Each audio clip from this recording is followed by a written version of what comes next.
একটি phone call আর তাতেই ছড়িয়ে পড়ে তীব্র বিতর্ক। হযরত ইব্রাহিম আলাইহিসসালামের কোরবানির সঙ্গে রাজনৈতিক কোরবানির তুলনা। যে বক্তব্য সামাজিক যোগাযোগ মাধ্যমে ঝড় তোলে, সেই বক্তব্যের দায় নিয়ে শেষ পর্যন্ত ক্ষমা চাইতে হলো রংপুর মহানগর জামাতে ইসলামীর আমির এটিএম আজম খানকে। কি বলেছিলেন তিনি, কেন এত সমালোচনা, আর ক্ষমা চেয়ে কি ব্যাখ্যা দিলেন জামাত নেতা?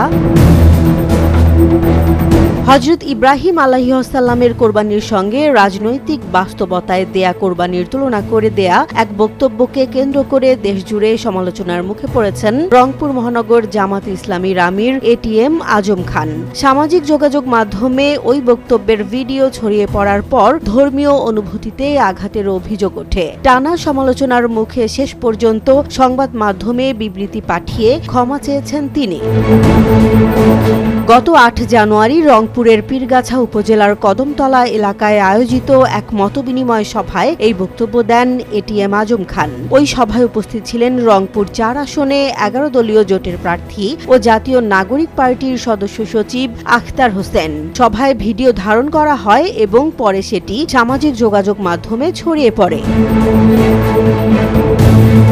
ভাইরাল হওয়া প্রায় ১ মিনিট ২৫ সেকেন্ডের ভিডিওতে এটিএম আজম খানকে বলতে শোনা যায়, গত ২৮ তারিখ সকাল ৬:৩০টায় কেন্দ্র থেকে ফোন করে আমাকে বলা হলো আপনাকে কোরবানি দেয়া হয়েছে। এরপর তিনি বললেন, আমি প্রশ্ন করেছিলাম এই কোরবানি কি ইব্রাহিম আলাইহিসসালামের পুত্র ইসমাইল আলাইহিসসালামের কোরবানির মতো? তখন বলা হয় এর চেয়েও বড়।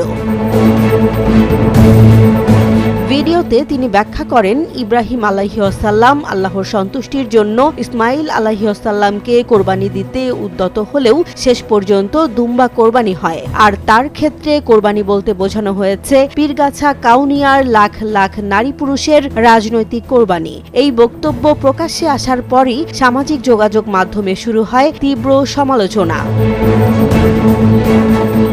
অনেকেই এই বক্তব্যকে ধর্মীয় অনুভূতিতে আঘাত হিসেবে দেখছেন। সামাজিক যোগাযোগ মাধ্যমে নানা মন্তব্যে ওই বক্তব্যকে অনভিপ্রেত ও অগ্রহণযোগ্য বলে আখ্যা দেওয়া হয়। বিষয়টি দ্রুত রাজনৈতিক ও ধর্মীয় বিতর্কের রূপ নেয়। সমালোচনার মুখে শনিবার সন্ধ্যায় সংবাদ মাধ্যমে পাঠানো এক বিবৃতিতে দুঃখ প্রকাশ করে ক্ষমা চান এটিএম আজম খান। বিবৃতিতে তিনি বলেন, বক্তব্য দেওয়ার সময় তিনি অসতর্ক শব্দ চয়ন করেছেন, যা তার স্লিপ অব টাং থেকে হয়েছে। এর পেছনে কোনো উদ্দেশ্য ছিল না বলেও দাবি করেন তিনি। তিনি আরো বলেন, পবিত্র কুরআন ও হাদিসে বর্ণিত হযরত ইব্রাহিম আলাইহিসসালাম ও হযরত ইসমাইল আলাইহিসসালামের কোরবানির ঘটনা ইসলামের এক অতুলনীয় ত্যাগের দৃষ্টান্ত। এর সঙ্গে তুলনামূলক কোনো বক্তব্য দেয়া তার বিশ্বাস ও আকীদার পরিপন্থী। তিনি আল্লাহর কাছে ক্ষমা প্রার্থনার পাশাপাশি যারা কষ্ট পেয়েছেন তাদের কাছেও দুঃখ প্রকাশ করেন।